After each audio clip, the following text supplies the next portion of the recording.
we should go in a competition. Who's the tastiest cartoon ever? Well, actually, I threw up Cheetara. I threw up Jessica Rabbit. I've had some people contribute here on the email. We've got someone here. Dom has emailed us. He's told us that for him, Daphne from Scooby-Doo. Yeah, always popular choice. And obviously, this is one I've never quite understood. Wilma from the Flintstones. I've actually always felt that Wilma. I don't know. I just thought she was a bit. No, not Wilma. Betty, surely. Yeah, Betty. Well, this is what I'm here. Wilma. I mean, yeah, Betty, surely, but Wilma. No, I mean, she's quite homely. But Betty, come on, Steve. You wouldn't say no to Wilma. No, I suppose not. It was I'd be worried about Fred if he found out. I'd hate to do it, you know. I don't want to do it to Fred. He's a good guy. He is, isn't he? He's a bit of a jump. Whereas Barney, to be honest, I don't think he deserves Betty. Do they both work in the quarry? Because, I mean, let's be honest, Fred, not a smart man. I mean, he also didn't come out of rock school with anything other than a couple of basic O-levels. I know, but he's a hard-working, sound sort of guy. They got a big house, they got like a TV, they got that bird thing. Yeah. Be honest, if I was Fred, I would be a little bit disappointed that my kid does nothing, whereas Barney's can lift up sort of tall buildings. Sure. Bam, bam. He's a very strong... You know. I mean, interestingly, Fred loves his job. He's always yabba-dabba doing at the end of the day. He does spend the whole day lifting rocks from one place to another. I'll tell you what, I wouldn't take that from that cat, though. I would. If a cat picked me up by the scruff neck and put me out, right, on the doorstep, I'd go mental. I'd get rid of it. It is a saber-toothed tiger, though, Carl, so it could rip him to shreds. It's not like a normal domestic cat you have nowadays. You know when they go to the drive-in at the beginning? Yeah. And they order, maybe some ribs. Yeah, that huge rib, and it tips the car over. Yeah. Was that her first day on the job? Because I've never been ordered before. Yeah, she'd have realised. Yeah, we're out of pig. We've got Brontosaurus rib. Exactly. He goes, won't that knock the car over? No, it won't. I don't know. Rick, can I tell you now? That was an accident waiting to happen. It was really, wasn't it? Yeah. And it did. Oh, dear. Mind you, I went to Texas once, and I had some ribs, and it was like the Flintstones. It was huge. And not only did it look too much like an animal that I couldn't actually eat it, I don't know who could eat it. I mean, seriously, it was 2 foot long. Yeah. And all the rib, it was like half a rib cage. And It's incredible. My friends lived in Texas for a while, and they once were in a kind of diner, and there was, you know those kind of benches that are attached to the table itself, like a kind of picnic bench? Yeah. And, this huge fat guy came in, he came wobbling, he ordered like this kind of everything you can eat meal, and his fat kind of sort of, you know, kind of... His big fatty fat, and his fatted on the fat table, It wrapped itself around the table and everything. He was chowing down, and when he tried to leave, the table came up with him. Oh no! Imagine that! I mean, they are fat, aren't they? They're big people. They're huge people. But it was that thing we were talking about before, that bloke on Jerry Springer Show who was like 80 stone, right?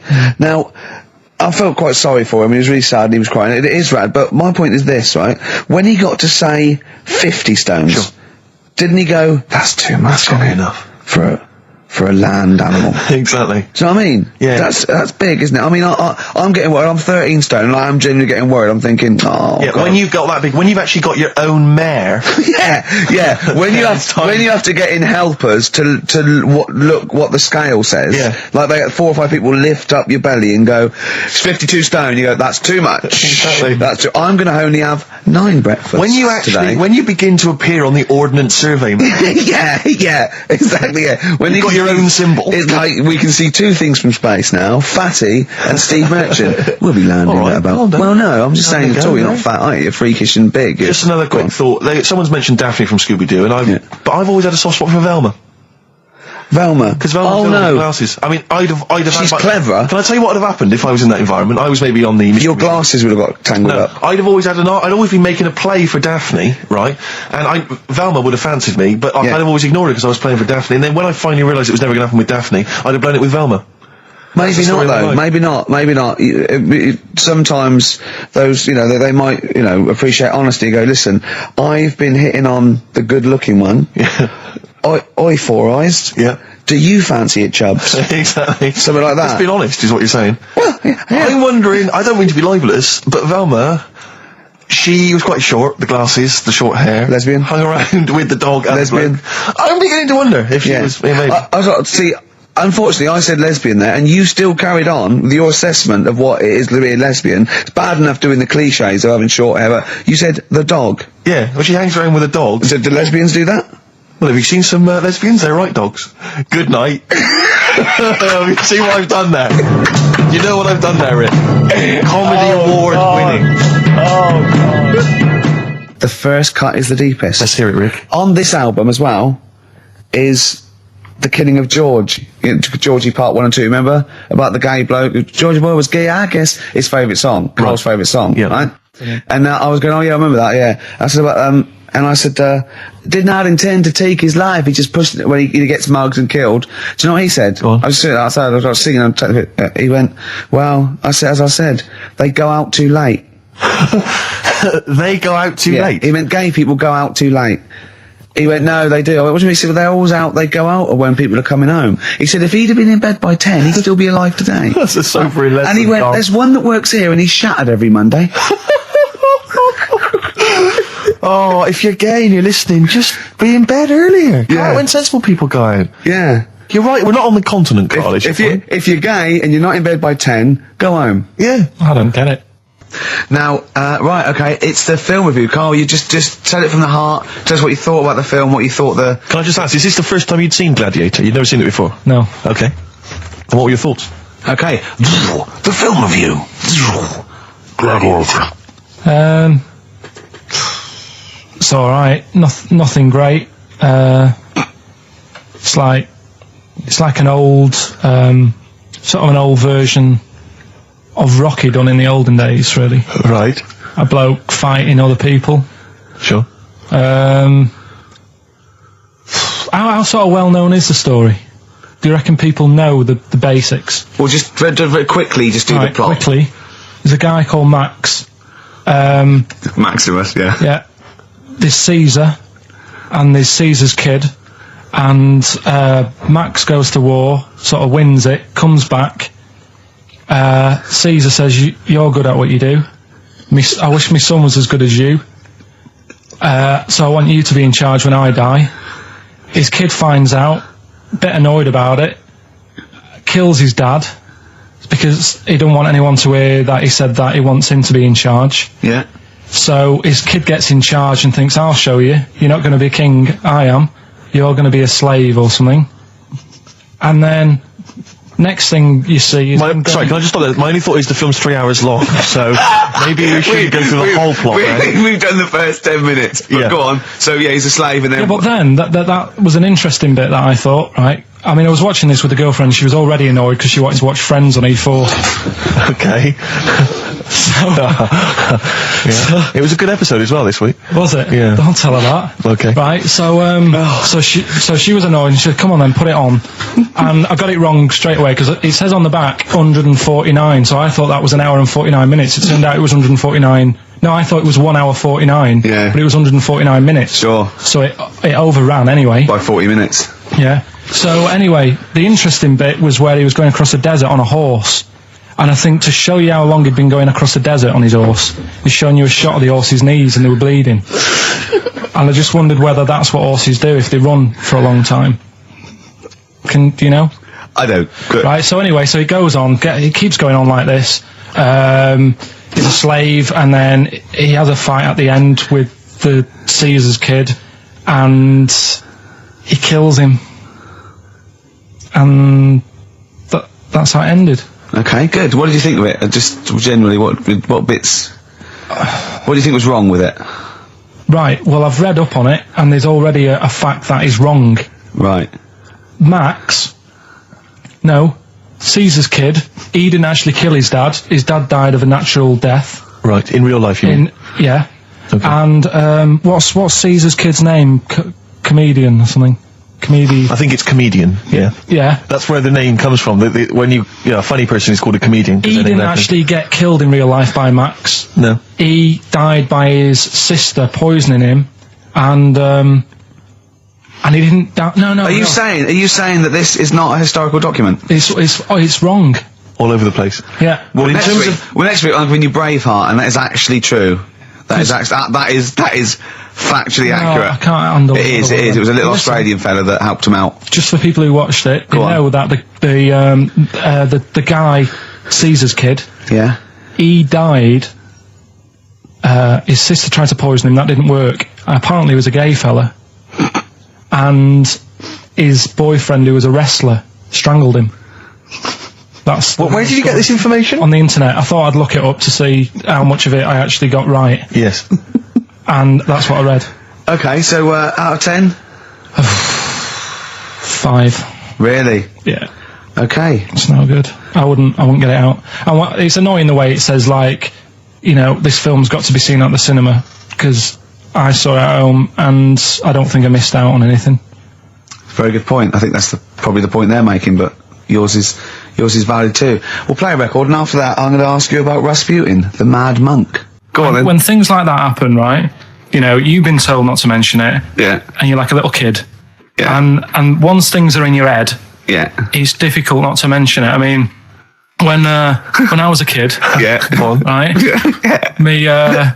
my mum's sister Hazel, Right. was seeing another bloke. It's weird because she's a lesbian now. It's really weird. That must have been an interesting Christmas. But anyway, she was seeing this bloke, and he looked like Ken Dodd, apparently.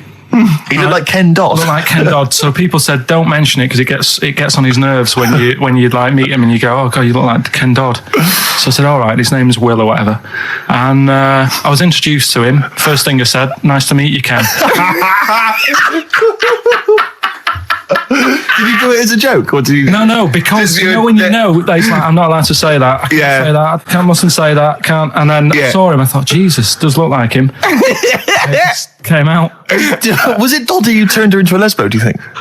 Well, he wasn't a good-looking bloke, so possibly. She started going out with Esther Ranson then, which is weird, out of the frying pan. What was the into story with the fire. lesbianism then? How did she announce that to everyone?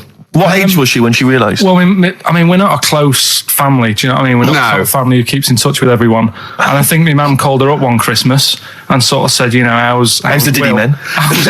Yeah, how's Nutty Ash? And she said, oh no, I'm not. I don't do that anymore. I'm knocking about with Sandra or whatever. Right. And it was like, oh right. Not big butch Sandra with the big earrings and the skinhead. He used to live down the road from you. I don't know. He used to get Doc Martens wholesale. That's Sandra. All right. Well, I'm going to be kicking some ass today because I'm going to be shamelessly self-indulgent. And we've only got 2 shows to go. So I'm playing some of the most beauteous tunes in the world. And I was just telling Carl, lined up a Simon and Garfunkel track, Only Living Boy in New York. He went, why is he the only living boy in New York? I went, what? He went, what does that mean then? I went, I don't know. He went, well, what's it about? I said, I don't care. I said, it's lovely song. He goes, no, what's it? I said, I don't go into that. I said, he went, I like a story. I said, like what? I said, killing a Georgie, no trickery. Killing of Georgie. I think we should play that at the last. It's good. I heard it the other day on Radio 2. It was cracking. It sounds like, well. It's really good. Tell them what it's about again. It's about little girl, gay fella. A little what? A little gay fella? Yeah. Right. Who, I mean, I haven't heard it for a bit, so it's all off memory, this. But, gay bloke. Is he from Scotland? I have no idea. But he's from somewhere where gays aren't liked. Okay. Right? No. No, he is. Georgie Boy was Gargace, nothing more than the kindest guy I ever knew, right? Now, all he did was, right, his father said, how can my son not be straight? Kicked him out, right?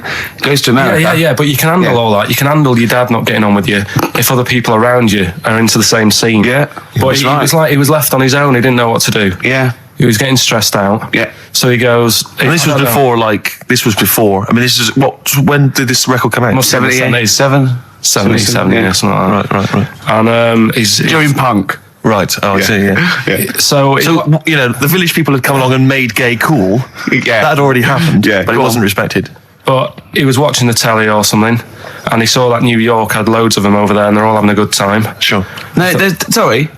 At no point in the song does Rod Stewart say little gay Georgie was watching telly and saw loads of gays in New York. At no point in that song. No, but this is what I like about that song. You sort of picture what's going on. You make it up. Yeah. Okay, so the little gay fella was watching telly, and there was presumably the and now from New York, the gay show. Yeah. Or whatever, because it was a big scene over there, wasn't he, in the 70s? Yeah. Okay. Right. Go on. So he goes over there, and he's having a great time and that. He's meeting... Went to New York town, very quickly settled down, soon became the toast of the Great White Way. Yeah, they loved him. All the old queens blew a fuse. Yeah. Yeah. And then, I don't know, he was out late one night, Yeah. and he's walking home, Yeah. and gets attacked, gets killed, Yeah. and he's lying in the They gut. didn't intend to take his life. They just pushed their luck a little too far that night. Yeah. You see. So, Yeah. but what's good there? Is it good that he had a bit of a good life and was able to be himself? Yeah. Or should he have stayed in Scotland? He didn't come from Scotland. Again, I really... Well, I think, is there any way we can get this song before the end of the show and play it? Because I've heard it recently. A lot of people listening will have never heard this song. They won't have any idea. Can I say what you said when we were talking about that song once before? Is it bad? It might be, because we were talking about, you know, Georgie Boy, and he, you know, got it. I don't know. What? It's when you said... Well, no, it's a fact. I don't think if... Well, he said, so there's a looking at Georgie, he gets out, dies, right? He goes, well, they do go out late. I know... gay people I go know out a few late. gay people, and they start to party late on. That's Yeah. why in Soho, right? Girlfriend got in a cab, right? Suzanne was in a cab, and the cab driver was taking her to an early start, right? She works at the BBC. Yeah. Early start, 4 a.m. It was going down. It was mental in Soho at 4 a.m. Yeah. They were all still like starting the night out. How do you know Whereas- they were gay? It's Soho, isn't it? Fair enough. Play a track. I'd love to be able to try and dig this out. Yeah, we will. This is Simon and Garfunkel, The Only Living Boy in New York. It's lovely. You know, when I went to the BAFTAs with you, and I wasn't really enjoying it, you were like... He's what? No, you didn't tell us this. Ungrateful. There are so many You're people. like a little charity case. You're like, oh, I had God. chicks queuing up Yeah. around the block. You'd wanting to usually come. have to. I know, but I Someone told like you you. would have to write to Jim or Fix It or Esther Ranson to get them to meet us sort of people. And now it's on your doorstep. I'm amazed that you didn't enjoy it. Why didn't you God. enjoy it? You got to walk down the red carpet. You went in. There was George Best, one of your footballing heroes, was there. A load of was other good. big names. You sat there, prime position. You came backstage with a load of other big names. Hey, you had a lovely bit of You were grub. filming this thing for the DVD you were making. That's you, a cameraman on our DVD. And yet you think, now you look grumpy because you had a couple of pints and I can't believe So tell it. us why you didn't enjoy it, because the ceremony, what didn't you enjoy about that? It was interminable, wasn't it? Far too long. Wasn't it awful? So 3 boring. hours. I thought you were going to say something. Really? Sorry. 3 hours. Yeah. I mean, I suppose for you two, at least, you know, you were going to get something. Sure. Yeah. But with me, it's like, I mean, I've never graduated or anything, so Have you not? I'm trying to think of sort of a situation. Basically, I sat there for 3 hours knowing that I'm not going to get anything out of the night. Yeah. Right? Now... no one Did you? told Sorry, me. when we invited you and you said yes, did you think you were up for an award? No, but I thought we were going to be sat round tables having a nice bit of food, Yeah. whilst people are going up there winning awards. Yeah. But 3 hours of the same thing over and over again. I mean, if a film's 3 hours in the cinema, Yeah. you go, well, it's long, but you know, I wonder how it's going to end. Yeah. But this was just like the same thing over and over again. Some guy going up, thanks a lot, cheers for the bit of brass, and then going down, sitting down, the same thing over and over again. Honestly, right? I'd say it was one of the worst things I've ever had to do. Lincoln! No, I enjoyed the night afterwards when we did have a bit of lamb and a nice bit of veg and that. That was Yeah. all right, and I went home and I was happy, and I got the little freebie bag that you're talking about that we're giving away, Yeah. which wasn't much good stuff in it. Oh, All right. Christ. No, What 'cause would Suzanne- you have done on that Saturday night? Suzanne What said- would you have done or the Sunday night rather? What would you have done had you been at home? I would have stayed in with Suzanne, right, watching telly, having a nice bit of pate on toast or something, cup of tea, watching 24. But instead, I had to buy an expensive suit, so I didn't show you up, right? Jesus, Yeah. How much did you spend on your suit? Well, in total, right, because, you know, the shoes and the suit and the shirt and the tie, it was about 600 quid. That's the most expensive evening ever. And that's what I'm saying to you. And the daft thing is, it's dark in there. I don't know why you've got to wear a nice suit. You can't wear a tracksuit, for goodness sake. It's dark in there. No, just the shirt and that. It doesn't make you a better person wearing a suit. No, doesn't You make know you a what I better mean? person, no. We're not claiming it made you a better person. No, well, that annoyed me. Yeah. I mean, it was an experience, isn't it? That's why I went, because you think, if I didn't go, if I would have said to you when you invited me, no, Steve, I don't want to go, then I would have never known, right? Yeah. And that's my sort of thing in life, right? If Yeah. something comes up, you should take it, even if you're not going to like it. It's a bit of an experience. Right. Do you know what he said to me? I phoned him up because we had to meet up, and obviously he had to pose as my gay lover. Yeah. To get in, right? Yeah. He phoned me, you said something to me like, I bought a suit, I'm looking good. He said, I'm looking good. People will think, how on earth did he end up with that good-looking guy? So he got into the role. That was what he said to me. He started getting into it. Such an insight. Play a record. I just must say that we've had an email from Daryl Foss. Lots of people have emailed in and said, well done on the BAFTAs and well done on your Room 101. They really liked that. Thank you. There's one guy, and it's Daryl says, Ricky, has your dad only got one D-Mob suit? Because I don't know if you noticed that Ricky wears the same suit every single time he appears on TV because he spent a fortune on it getting it tailor-made. I've only got one. It's a good suit and I he know. wears it all the time. And it's winter as well. It's like a pure wool, so I'm sweating everywhere I go. Anyway, usually it's too much cheese. I won't be buying another. Huh? I won't be buying another one. Ever. That's it. Yeah. Suzanne told me today, right? Because I've handed it in today to have the trousers turned up a bit. Why? Because it was a bit of a bodge job for the night. Yeah. Right. It was just some pins sort of holding it up the other night, but you didn't notice, and I didn't tell you because I thought you'd be getting on the stage and saying, "Look at that freak over there with his pants hemmed up." But I took it to the place to get it done.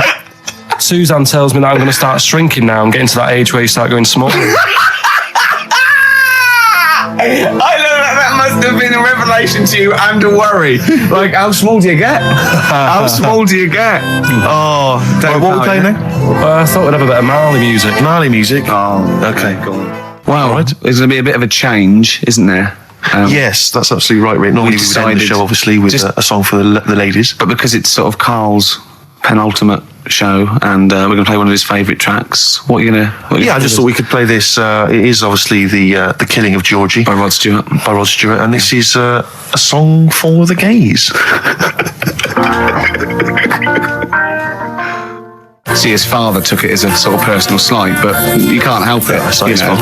And as he said, you know, it's just gay. It doesn't make him a nasty person. Not at all. Are you enjoying this, Carl?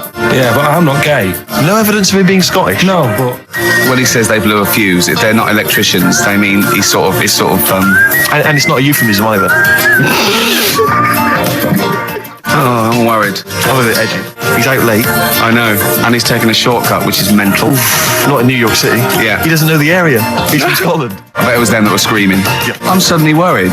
This isn't a true story, is it? Who knows? If it is, we don't know that. Just want to say that we're not. Oh, that'd be terrible. Yeah. see, how come you think this might be a true story? I just got suddenly worried then. No, but how can this be a true story? But the bloke jumping out of a window and hearing his phone ringing. No, because Rod Stewart, I just suddenly thought, what if he's written a song about this and this bloke did actually exist and was killed? Then I started panicking. Yeah. But I don't think it is it? I'm almost certain it's not. Okay. Is that it then? Is that it? Then we got to pack up and go home. Yeah? Well, I think we've enjoyed ourselves. I've loved it. I've loved every minute of it. Karl.Pilkington at xfm.co.uk for your suggestions as to what you're willing to swap for the signed bag. See you next week. Bye. Carl, what was that? That was your little song with a story. That's wasn't it? another little feature that we do every Saturday. Little So song. make sure you tune in. It's a song that's got a good story in it. There's a lot of music about these What's that days. story about then? What's that story You don't about? know what they're going on about. Whereas that classic from the Kinks called Lola. Yeah, what's it about? I'd listened to it for the first time properly this morning. Yeah. And what I've worked out from it is a fella who goes out for a normal Saturday night out. He's in Soho. Yeah. He's having a Coca-Cola or whatever, and he sees this woman. He thinks, oh, she's all right. Won't mind a bit of that. So he wanders over, and he sort of gets talking to her. He looks at her. She's got a great figure, nice face, and all that. Lovely knob. And she speaks, and he goes, "Oh God." Got a bit of a bloke voice. Yeah. Got a bit of a voice like a bloke. But he thought, but you know, that's her only down point. Sure. So he dances around with her, and I think he sits on his knee, I think he said. Yeah. Anyway, it turns out it's a fella. Yeah. Right. So, A sobering lesson. Yeah. What do you take from that? look, always sort of, if you think you might be talking to a bloke in drag. just look at his sort of Adam's apple. And he'll probably have a hairier arse than a woman. Yeah, I think you've gone too far with then, though. I think you're already getting too close. It's a bit late to pull out. No pun intended. There was a pun intended. Oh, was it? All right, was it? Yes. All right. Okay, we don't be disgusting then. Right. Okay. Right. The results of We ain't got a winner for the first time. Yes, we have. We've We've got done this loads. feature for. We've got loads of winners. No, we haven't. We've done this feature for 3 weeks. This is the first time I've managed to sort of. Well, let's go through them then. What have they got wrong? The first one. The first one. What was the clue? Well, hang on. Let's do them in reverse order for a second. So what's the last one? The last one, the clue was that bloke does sport on the telly and he's got a little kid. What's that? That's Destiny's Child. Des, who does ITV Sport, has got a tiny child, right? No, that's fine. They got that. Destiny's Child. What's the middle one? Right, the middle one. Right. Child. The second one was he doesn't like women. Yeah, he's got a couple of kids. That's a bit weird. Yeah. Right. That was PD. That was Puff Daddy. That is offensive. Go on. But it's not Puff Daddy. It's Puff Daddy. And he's not even called that anymore. He's called P Diddy. Well. Okay, fair enough. But they got that one. Yeah. And so if I'm being tight, these lot are as well. Yeah. Tight means something in Manchester. Go on. Right. And the first one that they're having problems with, I don't think them birds should be allowed in this area. Got it. Boyzone. It's not Boyzone. What's the clue again? I don't think them birds should be allowed in this area. That is perfect. A boy zone. No birds. No women. No women, yeah, birds, right? A boy zone. Sorry, Carl. If that isn't the answer, their clue is better than yours. That is brilliant. What was yours? Boy zone. It works perfectly. What's your answer then? Bangles. I have no idea what that means. Like seagulls. So you don't want them in this area, so you're banning them. Bangles.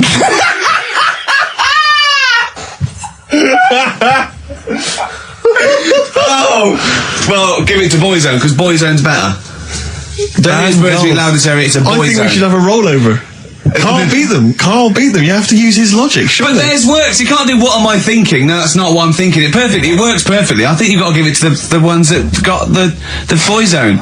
Well, how about, right, because they didn't actually get into my head and my way of thinking, heaven right? forbid. How about we just keep back the David Attenborough and they can have, I'll chuck in the Hellraiser, right? Okay. And Blondie album and the Madness one. Yeah, okay, pick a winner at random. Pick a winner, Steve. I'm going to give it to Paul Sloman, who got those answers, and he also says, P.S. Carl, you're a moron. So I'm giving that to Paul, and good luck to him. Right, well, he's got a crazy night tonight. If we can rush these over to him, he's got a cracking Saturday night. Well, if I'm a moron, I might get your address wrong when I send them to you. Ooh. Coming right back at you, Paul. Yes. Right. Do you want to play a song? Carl's annoyed because they didn't get banned goals. A song for the ladies. I think we seem to have missed this a lot of weeks, but I've been wanting to play this. It's not like us to forget things. This is a band Frente who kind of came and went, and no one was particularly interested, but they did this lovely acoustic version of the New Order tune "Bizarre Love Triangle," and this just shows you how incredible the melodies and the words and everything are. Brilliant. New Order. Just play this. Good night. Bye. Do you reckon Richard Anderson will be back next week? Yeah, Richard Anderson will not miss this show. Kids, they know too much now. Yeah.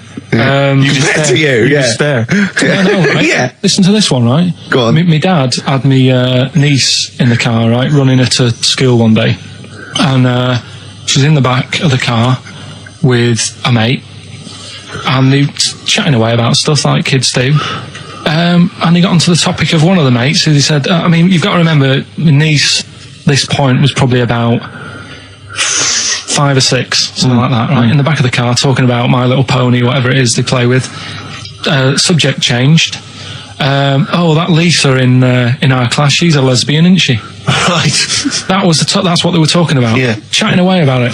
Just openly talking about lesbianism. And probably, this is the topic that they're talking about in the pub when they're having out drinking. Yeah, but they might have thought a lesbian was a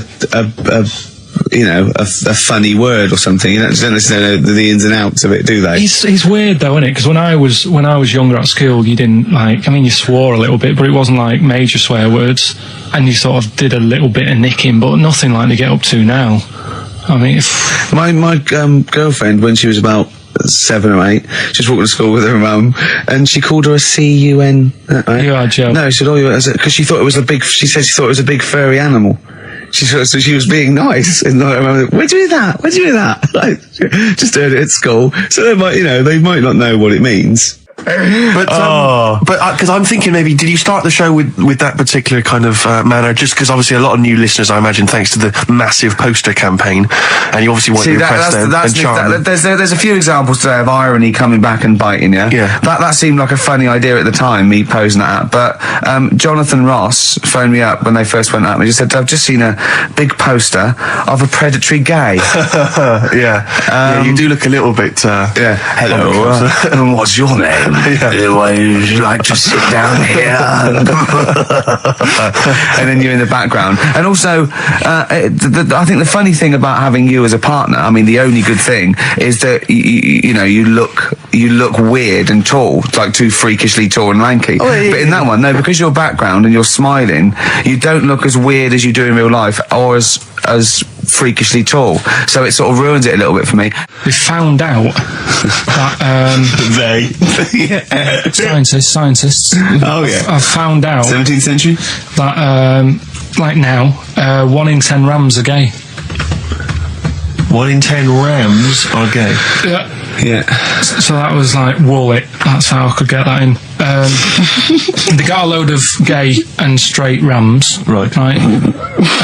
They worked out which were which first. They said, right, that bunch there is a gay bunch. They looked better. They just had more pride in their appearance. And the other ones, the straight ones. And then they gave them to this scientist and said, right, go on, do what you got to do. And they took the brains out of all of them. Just to check.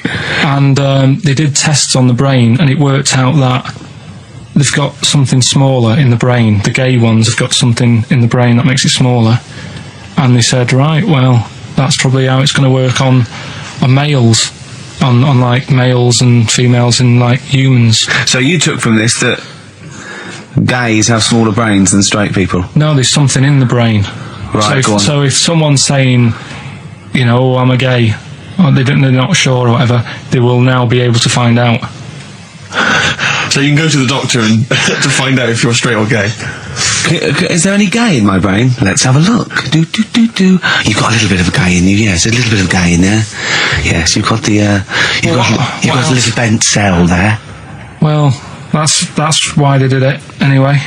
I don't understand how they could differentiate which was straight and which were gay to begin with, before they then gave it to the scientist. Wasn't that what the scientists figured out? How could they tell? There's one theory that it's genetically determined. There is a theory that's genetically determined, but I don't think it's as easy as pulling a sheep's brain apart and finding a little pink sort of like blob in there and going, right, we've taken the gay out and now he's going to go and shag some ewes. I don't think it's that straightforward, although homosexuality does occur at a similar sort of rate in animals, I think.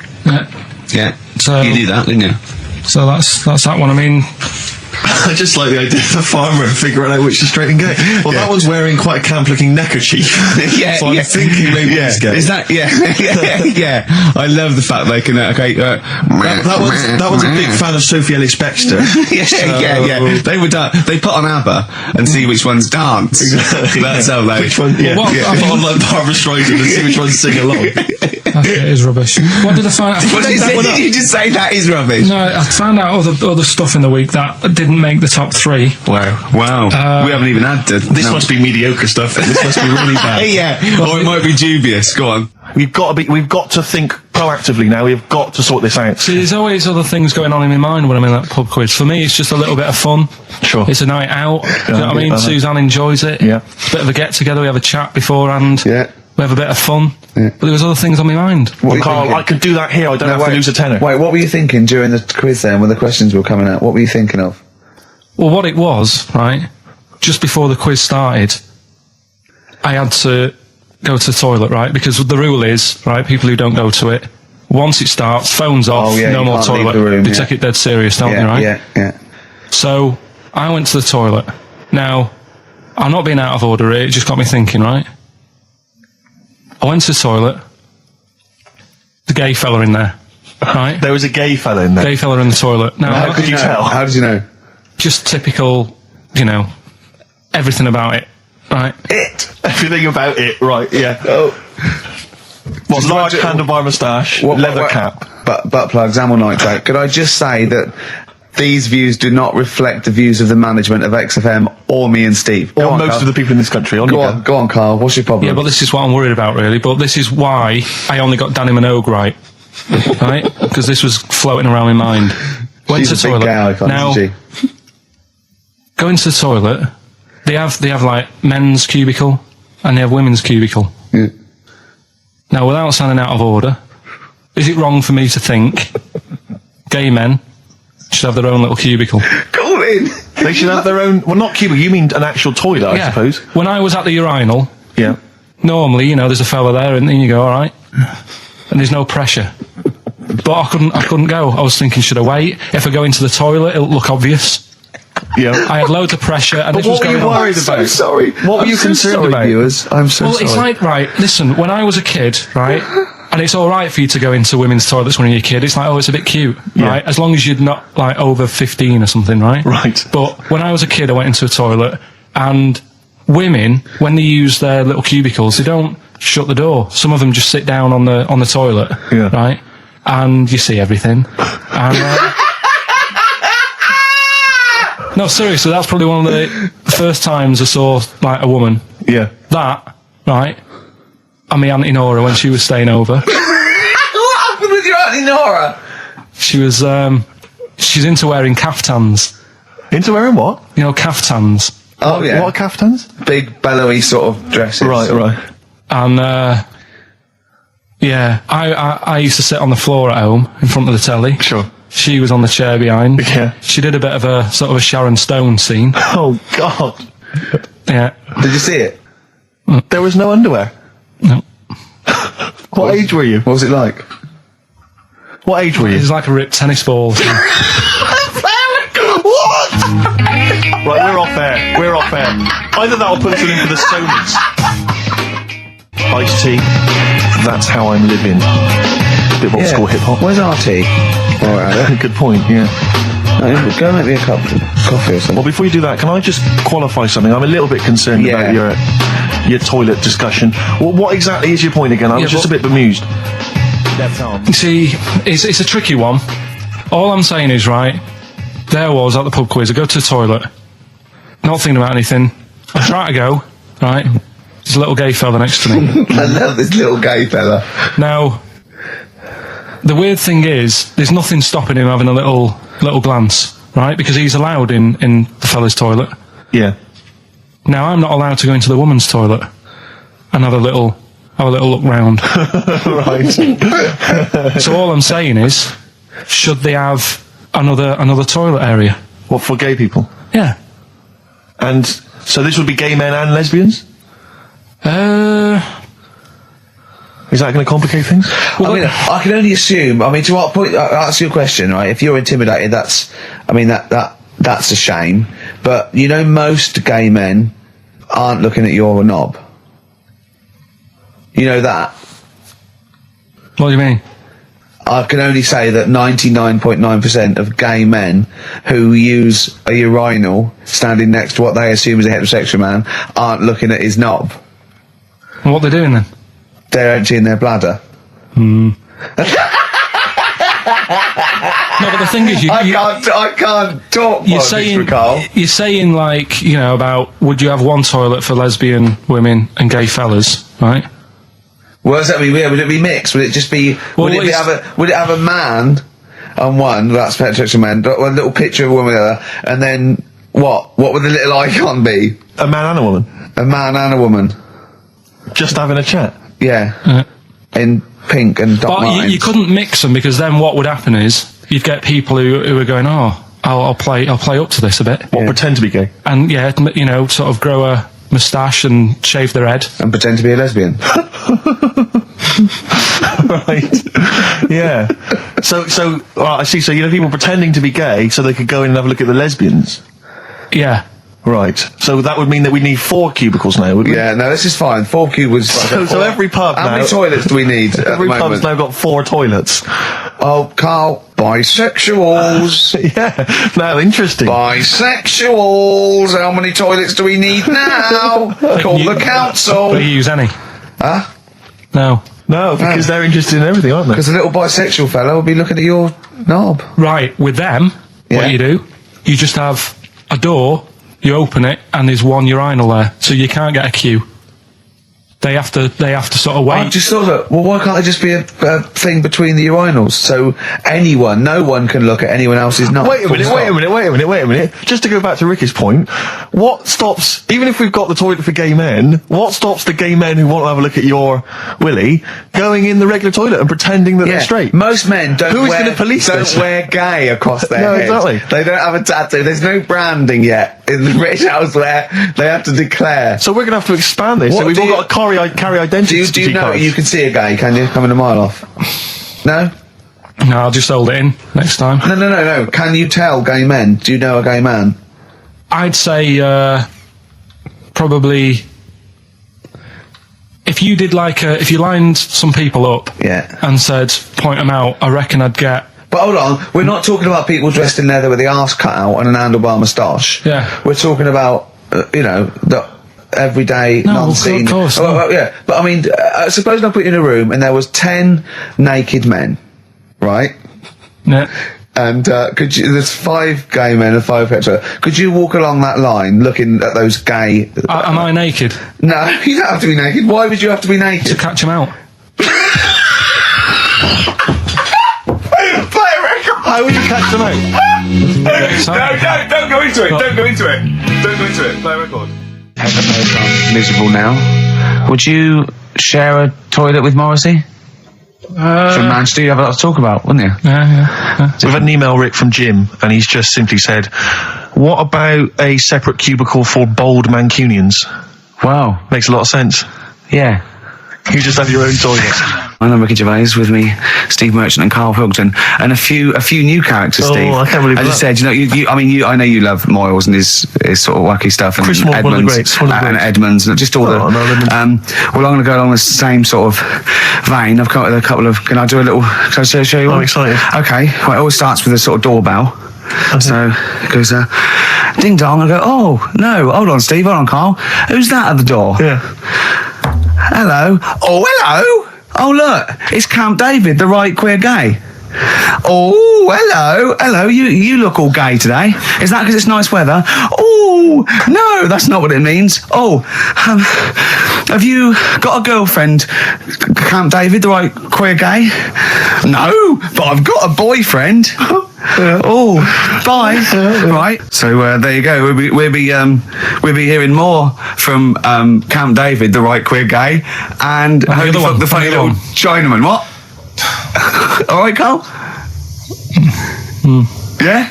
Is that your sort of humour? It might not be your sort of humour. You just should have run it past me before you did it. Yeah. What one are you worried about in particular? The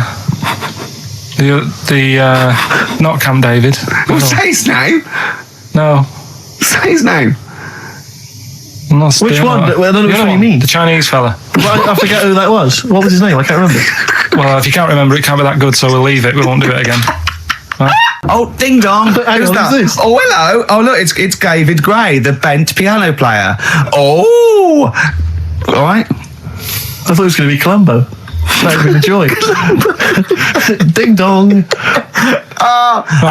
My wife loves you. Hello. Oh, I don't believe it. Look who's turned up, can't Karl. believe it. The weird thing is, Steve, right, that is like what I imagine Ricky's house being like when people are ringing the bell. Because they're all so different. It's got a little... He's obsessed with all my friends being slightly different to each other.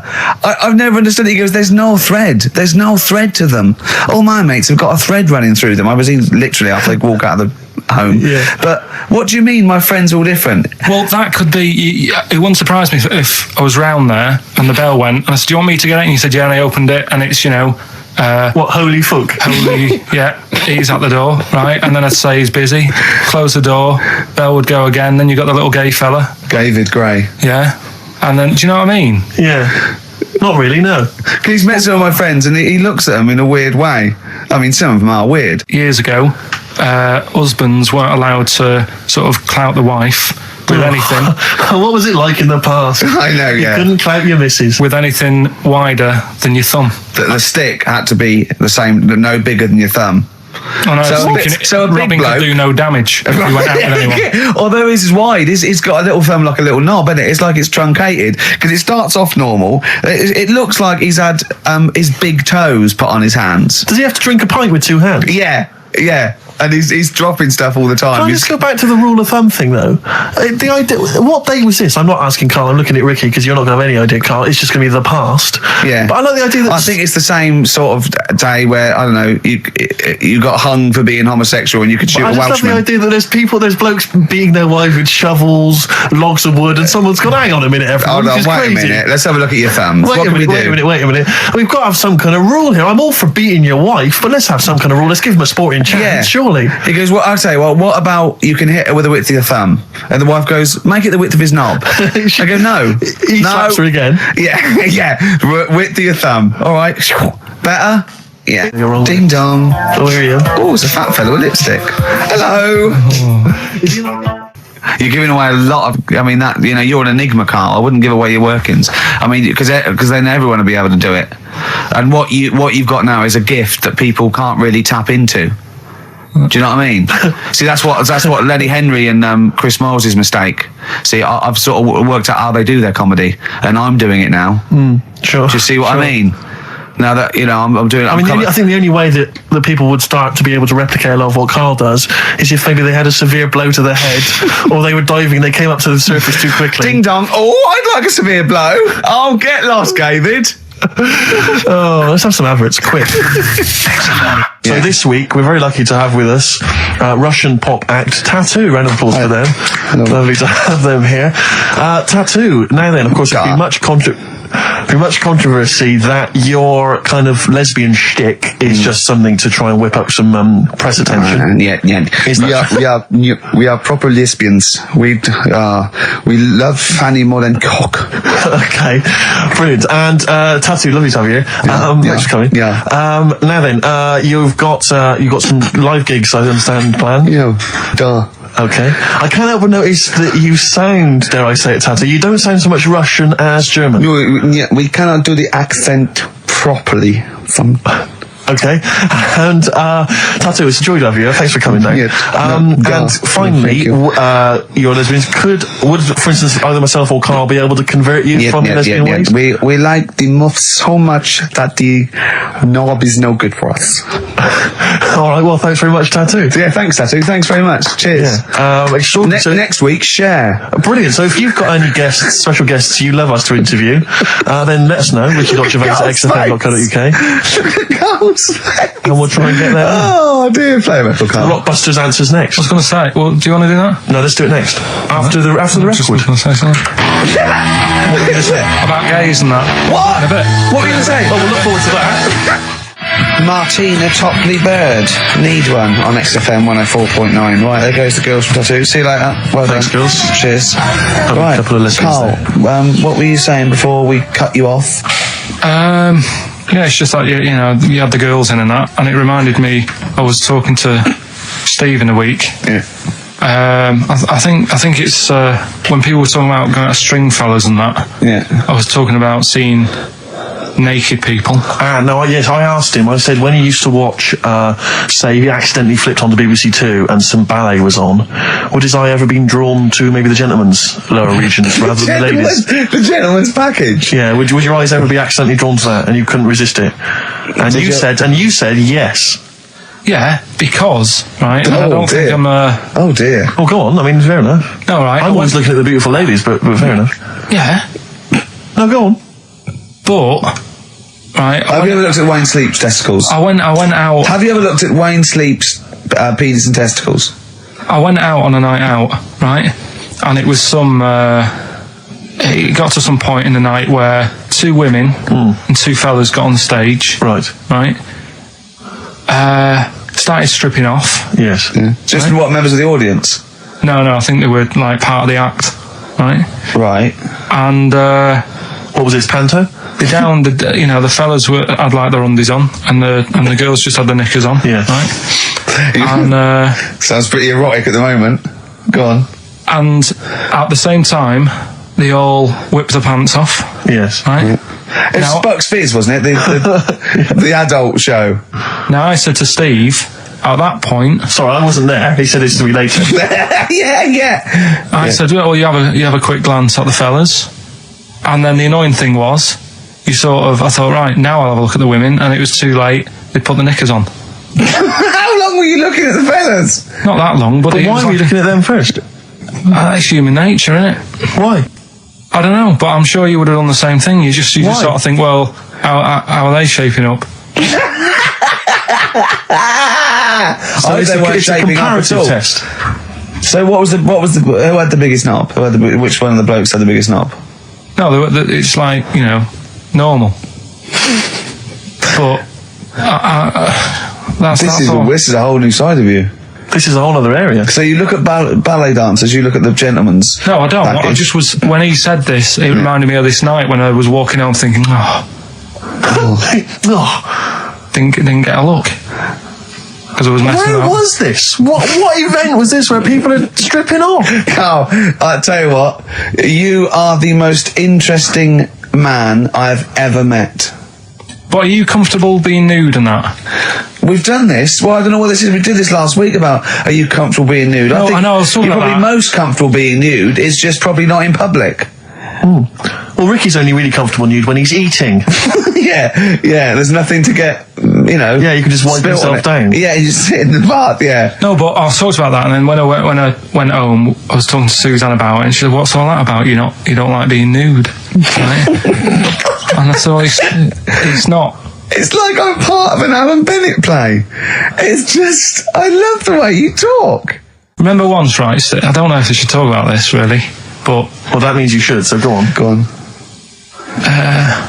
oh yeah, right. We went to Tenerife, right, one year, and I was still living in I'm Manchester. scared now. Yeah, I don't know I what's said that. I'm happening. actually No, scared. I'm thinking about Suzanne, but she's Well, working. I don't want to know anything about Suzanne, Come to be on, no, honest. but If come it's on, gonna be- It Go on. involves me more. Let's hear the story. Go But on. I'm just explaining to you that I don't like being nude. Yeah. Go on. So you're in Tenerife. In Tenerife, right? Didn't have much money. Stayed in this apartment that wasn't that nice, right? Had the cockroaches in it and stuff, right? Didn't have much money to go out at night. So we're in this sort of death trap of an apartment, right? Anyway, so when I was younger, right, had a bit more energy. So He's 30. 80, I know. So, start having it away a bit. It's a joy. Beautiful. It's So, good. Yeah. I'm going to eat away. I love it. Go on. Right? So, doing what I do, right? Yeah. Someone starts banging on the door. So Suzanne Everyone's says, at it. Right, so you mean knocking on the door, right? Okay. knocking on the door, right? So Suzanne said, "You better get it." So I said, "Oh, I can't get it now, can I? I'll have to wait a bit." Right? I can't go to the door. Go on. So the banging's getting louder. Yeah. Someone at the door. Yeah. And she's like, "Hurry up, it must be important." I'm like, "In a minute." So anyway. I don't want to know anymore. No, come on, finish the story. Open the door. It's a fireman. So I just stick my head round, and he's going, "You'll have to get out. The building's on fire." Right? So I'm like, "In a minute." Sorry, you weren't still having sex at this point? No, but, Right. still sort of got to wait a minute or I can't get my pants on. Oh, Carl, I wish I'm so sorry. Right, go on. So The place is burning down. So it could be a serious big fire going on. Yeah. I'm sort of waiting. You can hear people sort of screaming and that, panicking. Is that because the door's open and you're nude? The fireman saying, "Will you get out? Will you get out?" I'm saying, "In a minute." Right. And Suzanne was saying, think of something that's not sexy. Sure. So I was thinking of people, thinking maybe down in a fire might sort of calm me down. Yeah. But the fireman said, we need a big pole. Yeah. Yeah, Sure, go on. But what I'm saying is that, to me, I wouldn't have wanted to go out and be safe over, do you know what I mean, over being naked. I don't like walking about without on. So what I'm saying is, even if that fire... I love the idea of everyone huddled in there with all the firemen. It just, the camera spans along and there's Carl. Yeah, a local news report. Naked. With still... But would you have gone out without on? But why do I have to go out with now on? I'll just grab a pair of jeans. All right, but you've just, What? There's a fire, Carl. Yeah, but See, not everyone looks at men's packets. That's only you, remember. Most of the other firemen wouldn't be going, oh, look at him. But what I'm interested in is he's how pleased long, to see us. Carl, how long did it take? And did the thought of dying in a fire help? After a bit, but the fireman sort of had a go at me. Sure. What do you mean? Well, he wasn't happy that I was dawdling. Well, to be fair... But what can you do? Answers on a postcard. To the usual address, XFM. Who's your auntie with the tattoos? That's Hazel. Oh, right, yeah. Let's leave that. Why? Oh, let's Why? not talk about it. What have I come across there? What's up with that, Hazel? What's up with that Hazel? There's nothing wrong with it. What? Just a What? just a lesbian, which is nothing wrong with that. Well, no, but you've made it sound like there is now by not wanting to say it. My Well, auntie's a I know lesbian. what you're saying now. I know what you're getting at. Just because I call her Uncle Hazel. Play a record. He's from Manchester. Please forgive him. I had earrings ages ago, but... Did you? Yeah. Oh, But yeah, you're a when man who I was about notoriously 18. hates pain, and he's scared of everything. Yeah, I was about 18 and I took 2 in 1 and they did it right and he just went and I went alright, I went yeah. I just went, oh god. Yeah. Did you have them in both earrings? It's just it was like a staple gun. I just went yeah and it didn't really hurt. I thought, well, I'm not doing that again. It hurts too much and it just throbbed. Were you still living with your parents at the time? No. I mean, what do no, people, I'd moved, what, no, your kind of oiky Reading family, what would they have made of? Oh, well, they know I had them afterwards, yeah. But did they take the mick? Oh, God, of course they did, yeah. Yeah. Rick, you ain't going to eat like that. Oh, you'll get followed. Oh, look at you. Look at that. Yeah. That's disgusting. And when I was new romantic, my mum said, bloody hell, I thought I only had one girl. Which is the earring? Because isn't it like one ear is for gay people and one is for straight people? Is that just a myth? Or I don't know. It might was be something to do with which ear you had it. Yeah, there probably was sort of like signs for that. Yeah, it's like when you're growing up, I had loads like a white polo neck, right, and a ring on your little finger. That means you're gay. Yeah. Like if you can see him coming. You're just consulting your little chart. Exactly. Hang on a minute. Hold on. White polo neck. Yeah. Those are the earrings in the left ear. Hang on. I don't know where I am. Wasn't there that thing that that the famous cover of Born Bruce to Run? Springsteen. Yeah. Well, you know the handkerchief. Yeah, It was handkerchief in the right hand pocket. dominant and was I don't know. But you know, where is this information? I wouldn't have known that. I might have gone around, with if it was hot weather, something to mop my brow. I wouldn't have known that. What can't the gay people kind of notify us? Can't we have some kind of website or something? Do you still go to that pub with all those sort of like butch blokes Lovely guys with the moustaches and the caps? Great guys. A lot of them are firemen. A lot of them are like traffic cops. Great people. You know what I mean? Fascinating You know you're safe in there. Yeah, Also, there's no women to. It's like you're just having a great time with the lads. And there's nothing. It's just brilliant. playing pool stripped to your waist. Yeah, I know, yeah. I can talk. Oh, my back's to that. So, now coming up the Verve, after that, an amusing link about gay handkerchiefs. Oh, really? Looking forward to this. 104.9 XFM, Ricky Gervais, Steve Merchant, Karl Pilkington's pressing the buttons. We're playing some great moments from the last 3 weeks. And some great records, Steve, from the last 2 weeks. That's true enough. Yeah. We're not actually here today. What are you up to today, Rick? It's 8 hours earlier, so this is about 2 o'clock probably. Mm-hmm. So it's about 6 o'clock in the morning. I'm still in bed, mate. I'm asleep in my hotel room. Now, where are you? We're in LA.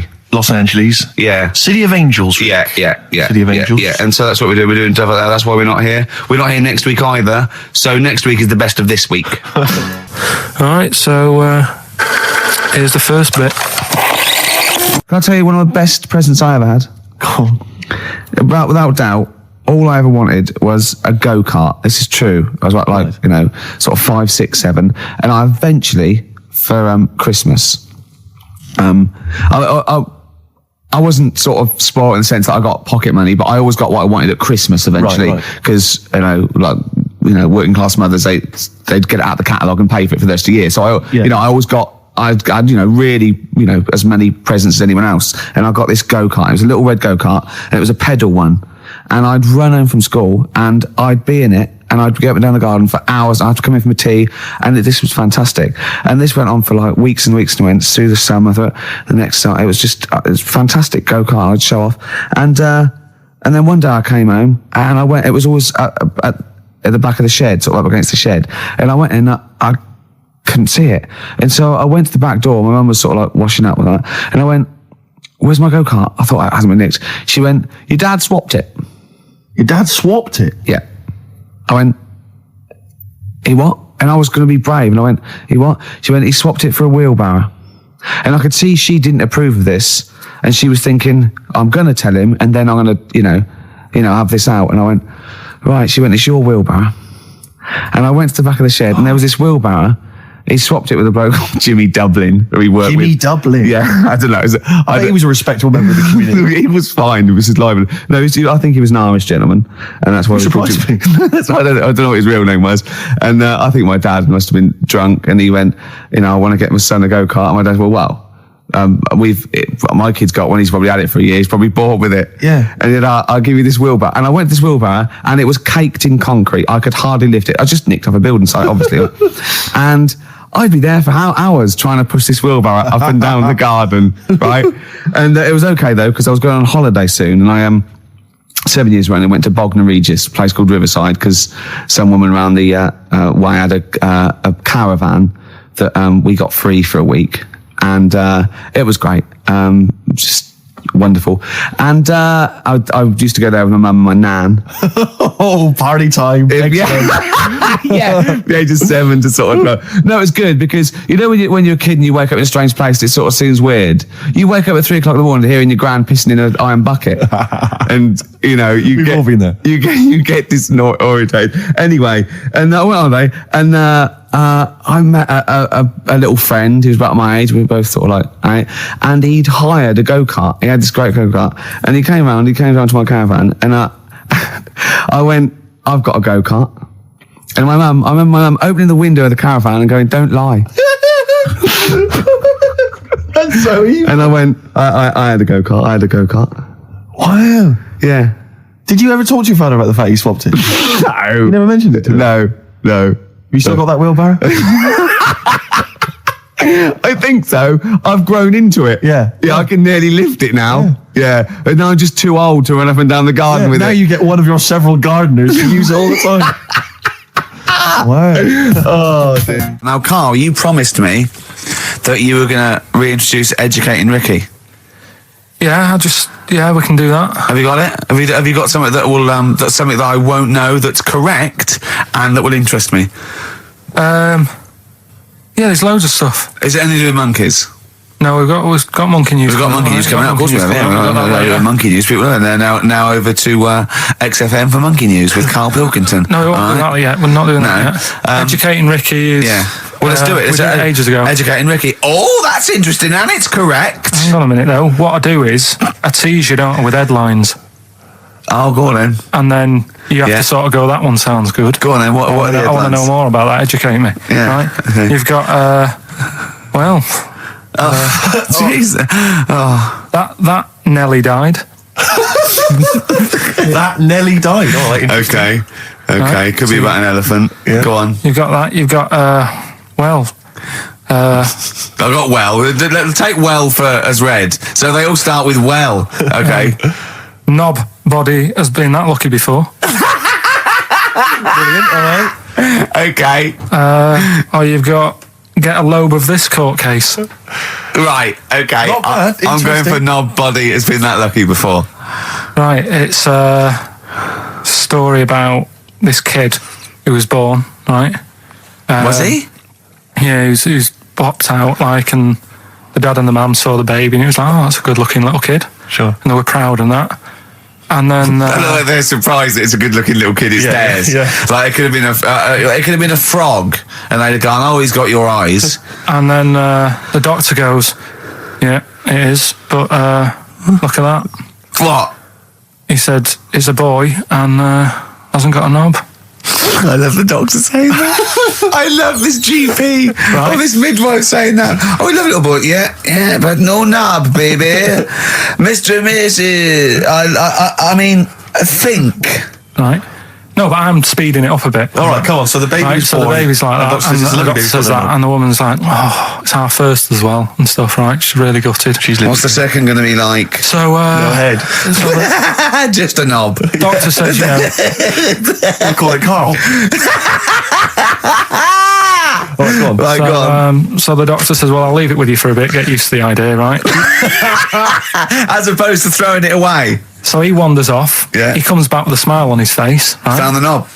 So the mum and dad are like, what are you smiling about? He said, you're not going to believe this. Baby's just been born. It's got 2. Right? You can have one of them. And they did a little operation. Where did you get this information from? That's in a book. What book? Is it the a same as the joke book that you carry round with you? No. With the woman with 3 legs, the juggler with 9 arms, and the bloke who found shagging a chicken under a rock. Is it in that book? Weird though, isn't it?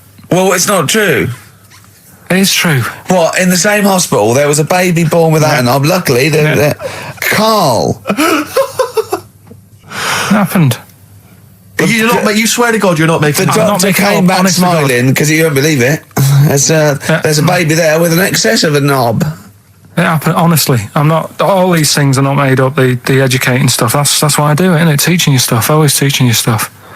All right, if anyone can confirm the baby with no knob, they're going the to baby with confirm it 2. because they're going to go to the same dubious website that Carl got it from. I always try to be level-headed and reasonable in these situations. And it's You always ignore it. Guatemala or Mexico. Rodriguez was born without a knob. Luckily, baby next door and was one 2 knobs. What a load of shite. Play a record. I should just confirm that we've had a number of emails that say the baby born without a knob and then having one transplanted from a baby that luckily enough had 2 knobs is apparently true. Yeah, no, listen. So- I don't question that you could be born with a deformity and get someone's, fingers, knobs. What I'm saying is, it didn't happen with the doctor goes, I'll leave with it. I don't believe it. That baby's got 2 knobs. Exactly. What a coincidence. I bet that little bit of information isn't in there, is it? Sure. That he went out the door, I'm going to get a coffee, came back, bloody hell, hold on, look, here's an extra knob. I found an extra knob. We put that knob on there. Perfect. I think that my new TV is too big, Rick. I said that. I know, when he I bought know what it. I was thinking. But I can't believe it. He talked about this buying it. He's got a bit of cash now, of course. And what is it? 42 inches? 42-inch plasma screen. What did it cost you? $3,000 or Oh, something? don't tell me. That's Wow, huge. it's 3.5 ridiculous. grand. $3,500. Big spender. Of course, it's too big. Well, I can't get far enough back in my living room for it. You're meant to be, I think, 4 times the screen size away from it Really? to get out from the air. So that's 4 times 42 inches. You're meant to be sitting away from it, which is impossible. Yeah. Well, I'll have to just get friendly with the neighbours. Yeah, watch it through a hat. If that's the case, though, are you better off just getting a portable? What? I don't understand that rule. What are you saying? Well, you're meant to be 4 times the screen size away from the TV. But then what's the point in having a big telly if you've got to keep moving further back? Get a portable And sit right next to it. Do see your point. Why do people go to the cinema then? Because you see films that are out yet. Fair enough, he's got you there. Done. I'd tell you this, though. I had it delivered, and are you supposed to tip delivery men? Of course you are. I don't know. You see, I've never had anything delivered before. I've never spent that much money. Not if it's a courier with an envelope, but if it's a bloke who's struggled up the stairs, I held the door two open for fat blokes with a fridge, then give him a £5 for a drink. But the problem was, I didn't realise, and I was thinking to myself, I wonder if I've got to tip him. And the guy was leaving, and my mobile phone went off in my pocket, Yeah. and I reached in to get it. He put his hand out thinking it was going to tip. I went, it's just my phone. And I felt terrible after he left. I didn't know. What was I going to do? Run down the street and offer him a £5? No. No, of course not. No. I'm not made of money. I just spent it on TV. Yeah, I've got no money, mate. No. I just spent it all on Yeah. this. I had to clean out my jar, everything, Exactly. the drawers. Yeah, I'd take some bottles back. The problem was, it took me forever to wire it in. I thought, I'm not going to pay for someone to wire it up, So it took me about 3 hours to wire it in, and it was huge, and I got it switched on, and the first programme that was on when I got it wired in was Bargain Hunt.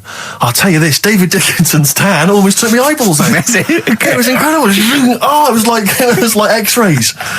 So the glow. close. A huge plasma screen with this orange thing coming out, and he keeps turning to the camera, doesn't he? Like Just grin. to get you. Yeah, he turns away. You get a bit close. They go, "What's he doing?" He just turns around, Exactly, yeah. takes the cornea off. What do you think, Bargain Hunters? Bargain Hunters. Oh dear, that's why I'd buy a plasma screen to watch Bargain Hunt. I mean, it's ludicrous. This is the problem, is because what do you watch? Have you watched anything that's been worth having? The only thing I've watched really worth watching. 24. Well, 24 works great, but also films. Obviously, that's the main reason I bought it, because films just look amazing on the DVD on the plasma screen.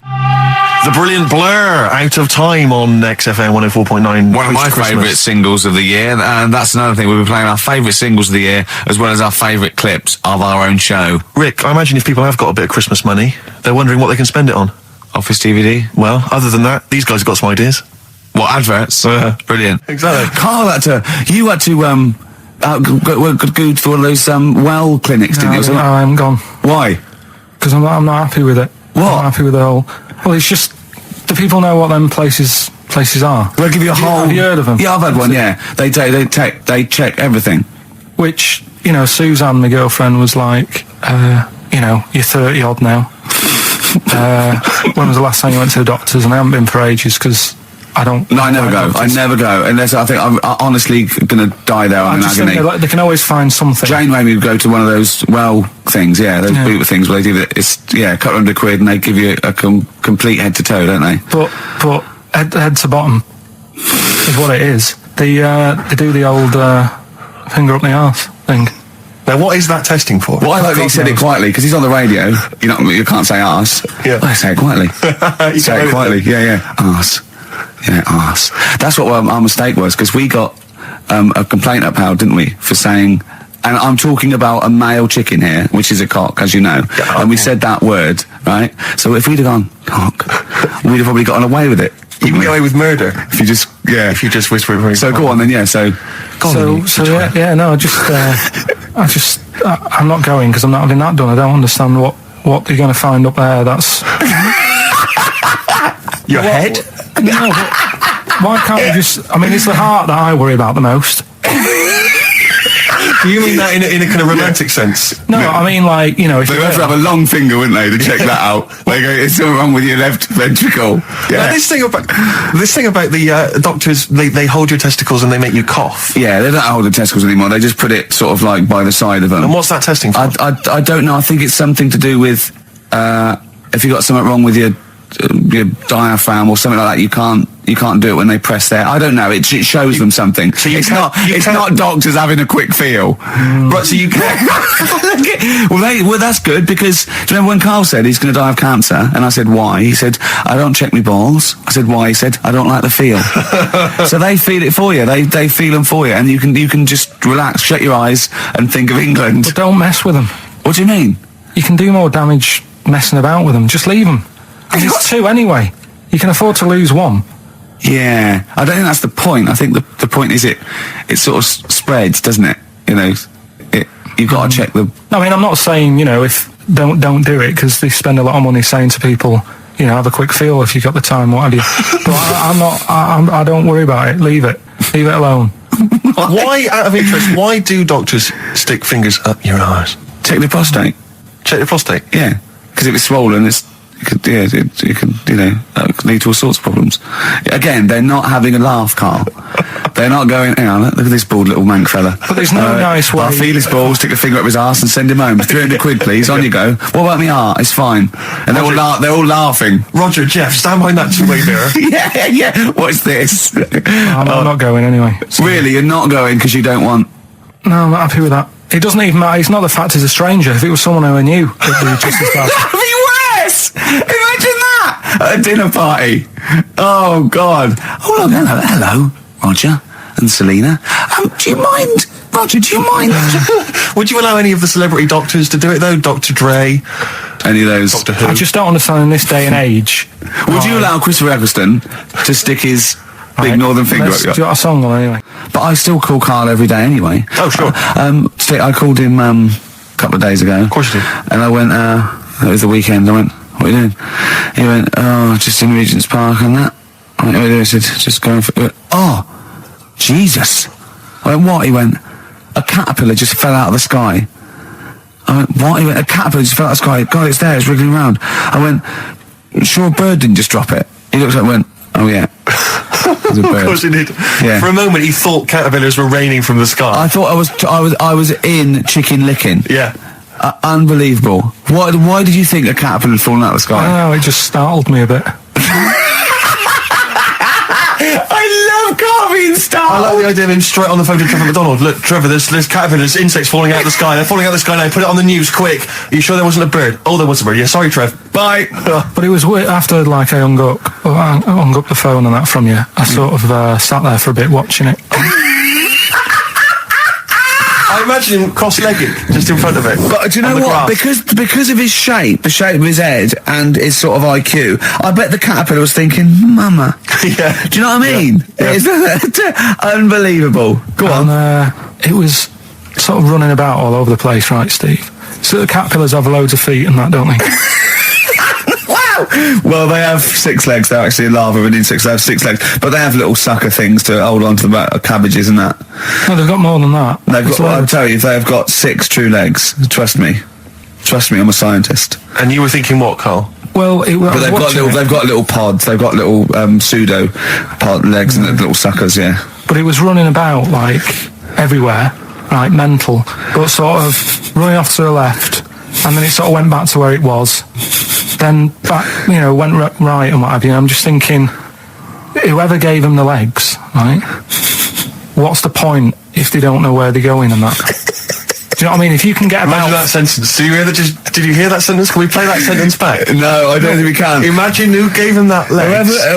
Whoever gave him them legs, what's the point if they don't know where they're going and that? And that. Always and that. And that, but maybe you just, to be fair to the caterpillar, with all its legs, okay, and you didn't know where it was going, it had just been plucked from its house by a bird, shot up into the sky, and then dropped from 80 feet, hitting the ground. Onto the head of a weird, bold-shaved monkey.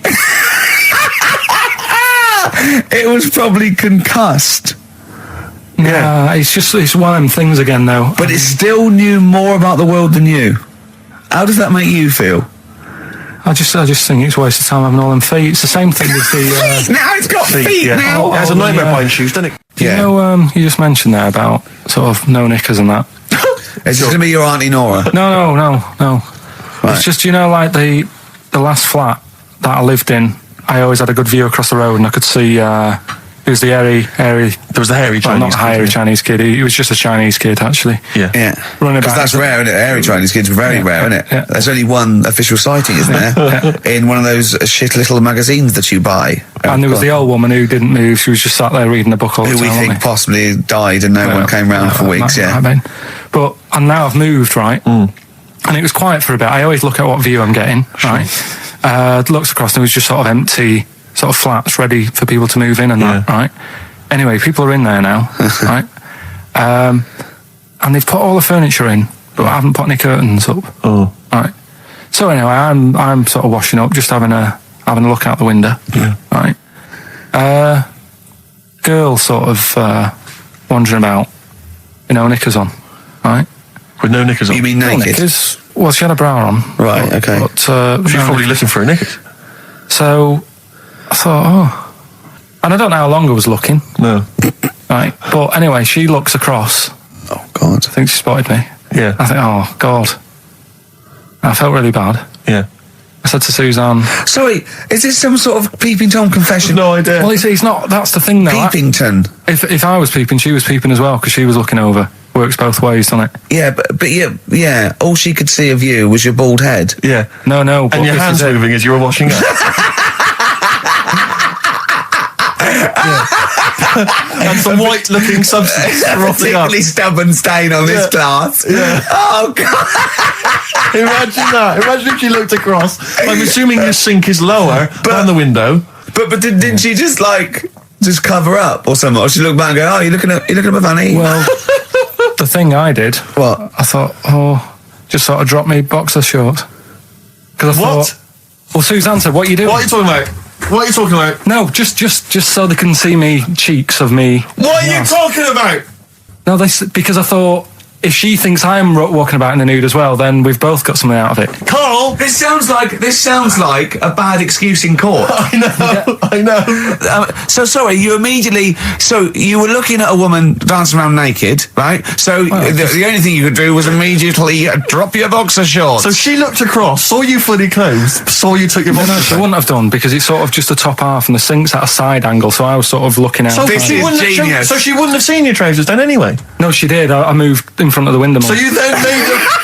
You actually climbed in front of them. Oh, this is doing? So you climbed in front of the window to show off It wasn't your naked obvious. lower half. Suzanne said, "What are you doing?" And I I said, bet she did.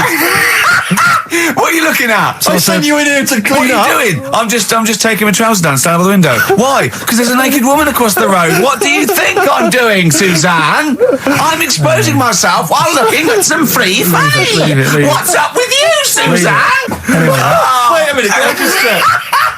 A final question. What did the woman across the way...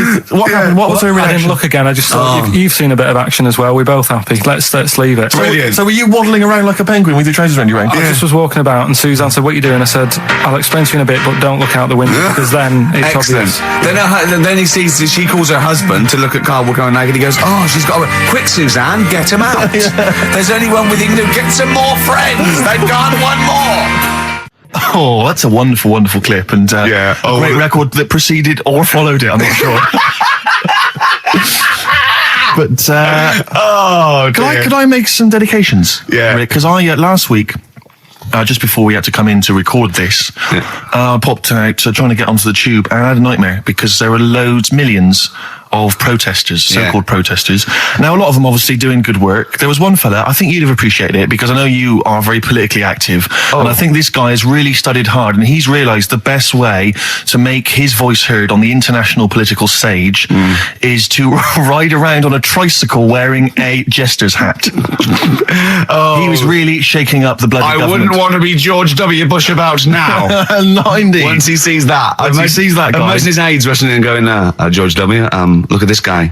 Where's that? That's in London, England. Okay, calm off the forces. Is that a large tricycle? Yeah. Is he wearing a nappy? Get me Colin Powell. Why'd you call him Colin, not Colin? It's the way he likes it. Don't about. Just call off the troops. There's a in a jester's hat. All the troops off. Just bleep some of those bits. Have you got some educating, Ricky, for me? Got some I need some education, Carl.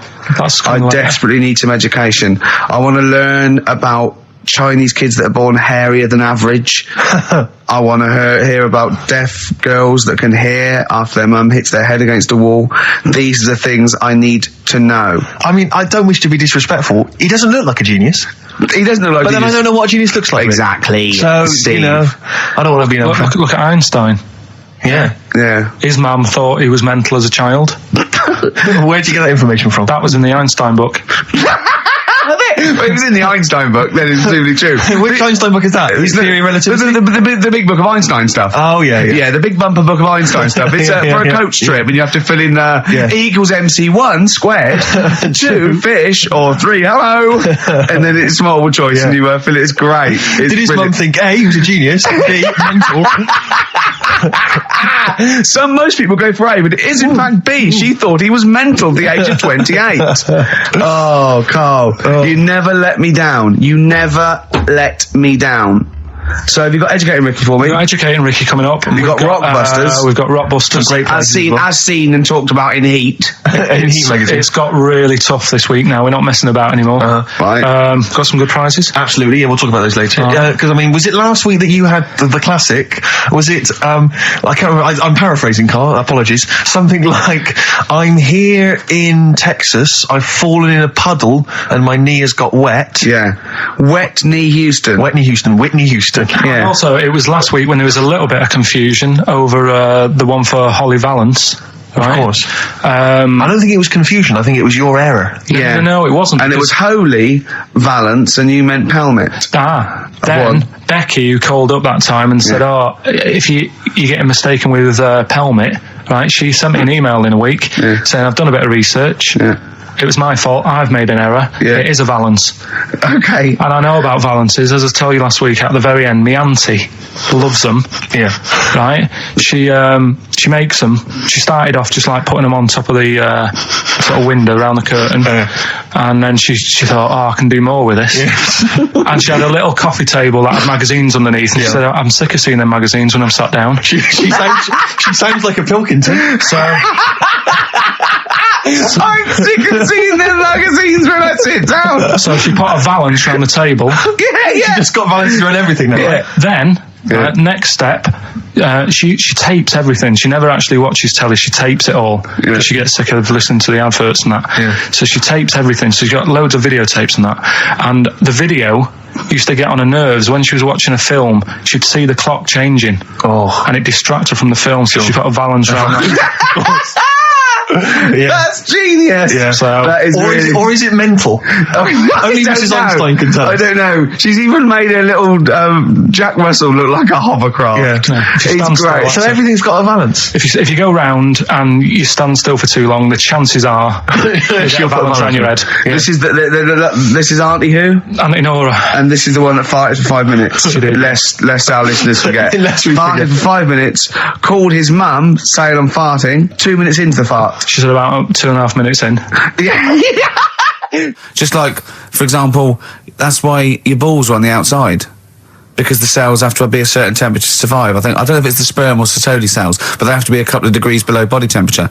Otherwise, they'd be in a nice cage and we wouldn't get kicked in the nads. What do you mean? That's why your testicles are on the outside of your body. They have to be a couple of degrees below body temperature. Yeah, but it's not. That isn't why they're there. You see, this is like the chat we had last week about the giraffe having a long neck. What do you mean? They're there because that's where they happen to be. They didn't go right. Well, that's what evolution is. It's a selection process. It's not a will. The balls didn't say, look, I'm too hot, let's get us outside. Let's get outside of here. All right, hang on a minute then. What? So a little man monkey, right? Theirs are in the same place as ours. Yeah. But they're walking around naked, so it could be anywhere. They could be like on the back. It doesn't matter where they are. They call it, well, they could be on the back, yeah. So why aren't they? This is a completely different... Steve! You started it. I wash my hands of the whole affair. And we're not only back to balls, but we're back to monkey balls. Yes. In one thing from about parasites, we're back to monkey ball news. Yeah. How do we get back to chimp testicle news? All right then. So this worm's in a fish. Yeah. It's like a little platyhelminth. I think it's some sort of... But what I mean is, why are they about? What do you mean? They Why? evolved. But why haven't they died out? Because they're very successful. Yeah. What do you mean, yeah? What do you mean, yeah? Well, tell me the brain event that made you say yeah in that 1 second gap. Because in a way I don't get it, and if I think about it too much, it hurts a bit.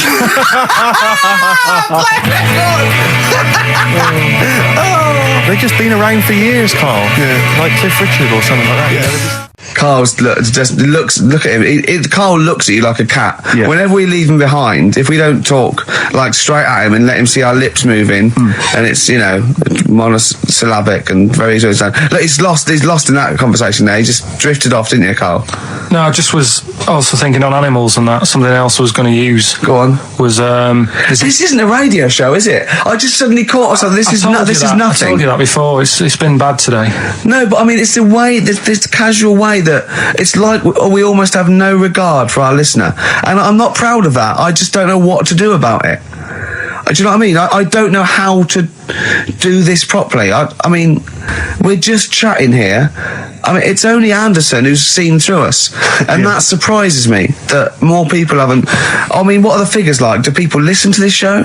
I'll find out for you. You keep saying that. But, yeah, there's this parrot. And, apparently, it lives Rick, it's unique, if nothing else. I mean, when you wake up with Woken tomorrow, you're not even going to hear him start a line with, there was this parrot. Go on, there was this parrot, yeah, go on. and it can talk and that. Someone's obviously, taught it how to speak and that. And it flew away. And it's living in this church. Right? And people are at the church doing hymns and that. And then Trouble's brewing. in between the If that hymns. parrot was owned by an old miner who used to swear a lot, Yeah. Well, then the vicar is what going was to be really annoyed. That vicar, that vicar's going to go on. I just hope he stays quiet, Rick, during the vicar's sermons. Yeah, go on. Have you read it? No, go on. Have you read it? No, go on, no, go on. because that's what happens, right? Go on, tell us, Carl. During the hymns, it's sort of effing and jeffing and stuff. Jeffin. Yeah. And everyone's like going, oh, it's quite funny, really. It doesn't know what it's doing. Everyone's having a laugh. Yeah. But it's causing a havoc at funerals. When did this happen? Not years ago. John was a much loved man. He was a wanker. Yeah. So anyway, so that was another What story. can you say about Uncle John? Bollocks.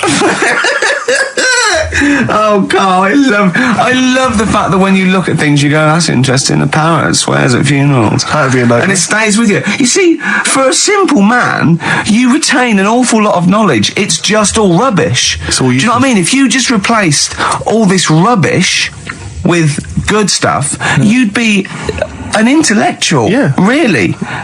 Because, I mean, your retention is fantastic. So Did I lose you again there, did I? So was it the word retention? we've still got Wash Up With You. Yeah. Should we play a record and do Wash Up With You? Yeah, we'll play a bit of Aqualung then. Aqualung! Depeche Mode there, and I Feel Loved.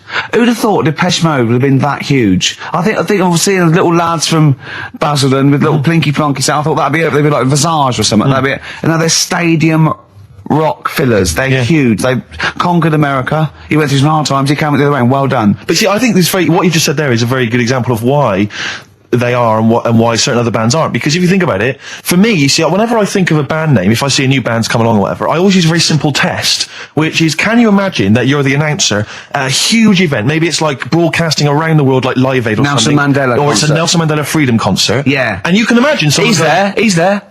Nelson's there. Yeah, with the Everyone's there. Spice Girls. Oh, they're all there. But you can imagine someone saying, ladies and gentlemen, please welcome to the stage, Depeche Mode. Yeah. The Rolling Stones. The Who. Exactly. But you can imagine someone saying, ladies and gentlemen, please welcome to the stage, Visage. Ladies and gentlemen, will you please welcome our headline act? Welcome Idlewild! Exactly. Ladies and gentlemen, please welcome to the stage, Ned's Atomic Dustbin. It doesn't... Do you know what I mean? You just know. The Levelers! Some bands aren't going to make it. Ladies and gentlemen, please welcome to the stage, Mega City 4. You know what I mean? It's Just a simple test. We'd like you to do that at if home. you're thinking of starting a band, or you've just named your band, you're just beginning, just phone in, tell us, or email in, tell us what your band name is, and we will use that simple test. And we will do the test. Ladies and gentlemen, will you please welcome to the stage the Franken Walters. Jimmy Eat World. Ladies and gentlemen, please welcome to the stage, Cooper Temple Claws. I don't think it's going to happen for those lads. Here's a good It's one. a simple test anyway, but 100 reasons, please welcome to the stage. 100 reasons. 100 reasons I think would work quite well. I'm just going to give the email address, ricky.gervais@xfm.co.uk. You've got a real problem with Rick Wallow, haven't you? He turns my stomach. I know, but don't... Because he's arrogant as well, though. Exactly. That's the problem. To explain to people that... No, he is a bit arrogant. It's his whole thing, that it's the whole package, so to speak, that you don't Well, there's like. another thing in this quote, because It's not just the fact that he eats too much. He tried apparently to lose some weight, and he said the first month I lost 11 pounds, the next I lost a stone, but in the third my body did somersaults and I put on 9 pounds. I had a slip up. I can't say when, why, or how, but it just sneaked up on me. Yeah. I don't believe it. Yeah. Don't believe it just sneaked up on That him. body's never done a somersault in its life. No, it just sneaked up on him. Me, yeah. It was the cakes again. Yeah. It was the same old cakes as before. It was exactly the same problem. Sleep eating. Yeah. It's called. It was the KFC bucket again. It was the family-sized KFC bucket for breakfast. Dear. Poor man. The other thing is that I don't think that's a very good shock tactic for a doctor to tell a 20-something, well, to be honest, you've got 20 years to live. Yeah. That's not, you know, and when I was 20, the thought of dying at 40 was fine. Yeah. I didn't want to live to 40. I just thought, what can you do when you're 40? Yeah. Just laying around doing nothing. Eating cheese. And then you got there and you discovered... No, but someone said the dream came true. Sophie here sent me something, and she says, I realise you're not Graham Norton, but I had to send you this. And she sent me the top of a little cream cheesy thing. It's the brand name is Gervais.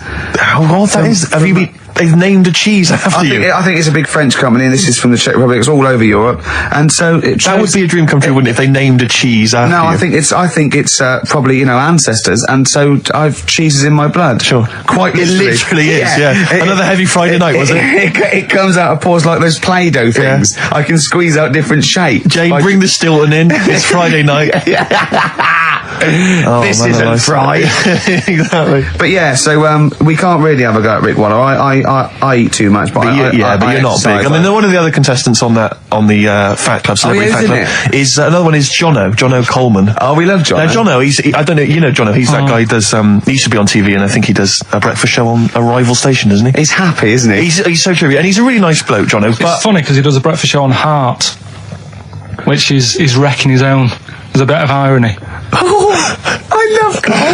Thanks, Carl. Do you know what I mean? I love you. I can see where you're coming from. Yeah, that's good. But we've met Jono a couple of times. We saw him at a couple of, not wishing to say not to show off, but a couple of awards dues. Yeah, like that's showing off. But like people would have seen dead there. Well, yeah, but we went to one where everyone was in like tuxedos or suits and ties. Not Jono. Jono was wearing a pair of Bermuda shorts, Big Bermuda and a shorts, Hawaiian knee-length Bermuda shirt. shorts with just these little. But I saw him again another feet. time, and he had shorts on at a similar event, and I've seen him since in the street, and he's all. I'm wondering if he can wear trousers. I don't think he can actually wear trousers. I don't know if there's a medical reason for that, whether he's just, his legs are too fat. I think the material is a waste of money. I think it's just that you can get shorts that big and they're comfortable, and I mean, to be quite honest, I don't want to squeeze into a tuxedo anyway. So if you can go, I'd love to turn up those things in Bermuda shorts. Well, of course. Flip-flops. But do you think he started off by wearing, maybe he just had the upper half was a tuxedo with the tie and then the shorts for and the shorts comfort. underneath, and he would just have to come in, kind of sneak behind, a sideboard, potted plant, or a potted plant, or bring his kids ahead of him. Yeah, you are wearing trousers, aren't you? Yeah, of course I am. Yeah. In you go. Kids move a bit. Well, no, exactly. Of course I'm wearing trousers. Why would I? Wearing trousers. And they just thought, oh, this isn't fooling anyone. So now I'm going to make a wacky effort to sort of, The next stone is, I've heard he's going in a grass skirt and a garland around his, and he's going to come in limboing. But you did ask if you could go to the BAFTAs in a dressing gown, didn't you? Just for ease. Yeah. This is the Best Of Show on XFM 104.9. I'm Ricky Gervais, with me Stephen Merchant. Yes. I hope you're enjoying the Best Of. What do you mean your fortunes are on the up? Anyway, DJing. Well, I'll tell you, I was hired. Well, I say hired. I did it as a favour to a friend.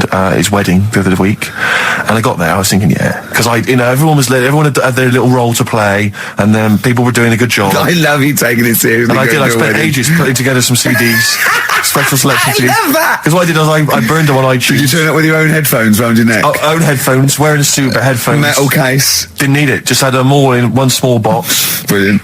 Boom. I thought this is good stuff. I got some classics here. Give me an example. Give me an example of that, like the first hour, the warm up hour. Rick, I'm coming straight in with Frankie Valli. Oh, what a night! Brilliant track. I mean, when those beats start at the beginning, who's not getting on the dance floor? Wait a minute, what's this following up? Go on. It's the Jacksons. What, I Want You Back? I Want You Back. Brilliant. It sounds good at the moment, Carl. Yeah. So I'm thinking, at least I'm gonna roar this back, because they laid on a good spread. The ceremony was nice, food was nice. I'm thinking this is going to be the piece de resistance. Yeah. Alarm bell started ringing. Why? When I realised there was a marquee outside. Of course, it's a balmy summer evening. I'm stuck inside on the dance floor, so I'm thinking I'm going to be struggling here to get them in. even with flavours like this, I thought I'd struggle, Rick. So I'm sat there in my suit. I'm sat behind this little DJ console. I got to all the big numbers. There's one or two people making some token effort, but frankly, most people are outside everywhere. I was livid. Of course, they couldn't hear it out there. So I was playing to an empty room, really, and I was furious. I was absolutely furious. Because, I mean, what is, they're wasting my time. They're wasting, now I could have just stuck the CD on and gone out. They're wasting Frankie Valli's. Frankie Valli's time. They're wasting the Jackson 5's time. They're wasting, D-Light's time. Yeah. And so I'm sat there, and there's a couple of people making a cursory effort. Mainly when they come to get a drink from the bar, they might have a little quick, couple of twos. You shout, we don't want your Not interested. all of you or no one. All of you or no one at all.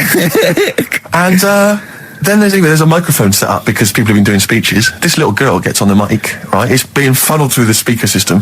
So every time I put my headphones on, Miss Dynamite, was it? It wasn't sadly Miss Dynamite, although she decided to have a little go at emceeing. She was screeching a little head How off. old is she? Oh, I don't know, 8 or 9. At their most annoying.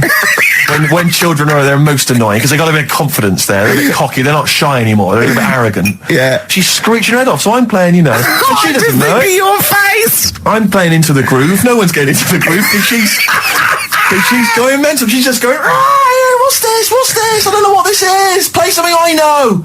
I'm thinking, I haven't got any bloody DJ Otsu or Crazy Frog. I'm not going to play what you... So she's just screeching along, ruining it for everyone. And I say everyone, there was no one there. So me, she was ruining it for me. I bet you were really I was angry. furious. But of course as well, every time she screeched, it went through my headphones. So of course and then her dad comes along, right? And I'm thinking, all right, he's seen what's just imagine you in your suit, sweating, getting annoyed at someone ruining your set that no one's listening to. I think, her dad's coming over. He's going to put pay to this. He's realised that she's causing a disturbance. He comes over there, joins in.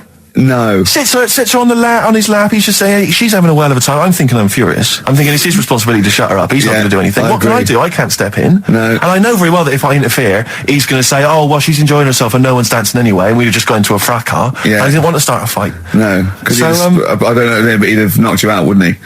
Someone would have got knocked out.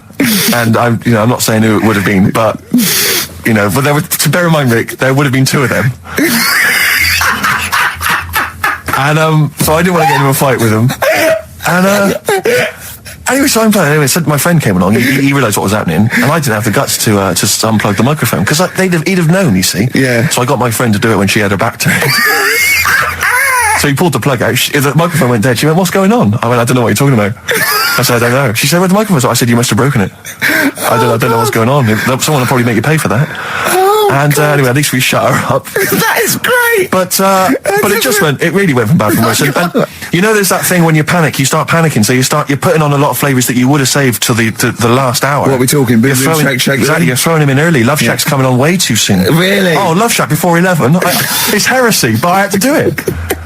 But anyway, in the end, I made the bride go and get some people in. I said, look, it's your special night, all right, and they're going to enjoy this. I'll be honest, love, this is a washout, and it's up to you Exactly. to turn this wedding around, or I'm walking. And I tell you, they're going to have a sour memory of this evening unless you bring some people in. Everyone in dancing. So she got him in at the end. Brilliant. And I'll tell you this, Carl. I mean, I don't know what you say, but they were loving it. They were absolutely loving it. A bloke came over and said, "Have you got Amarillo?" I said, "No," but I put on something even better, Delilah.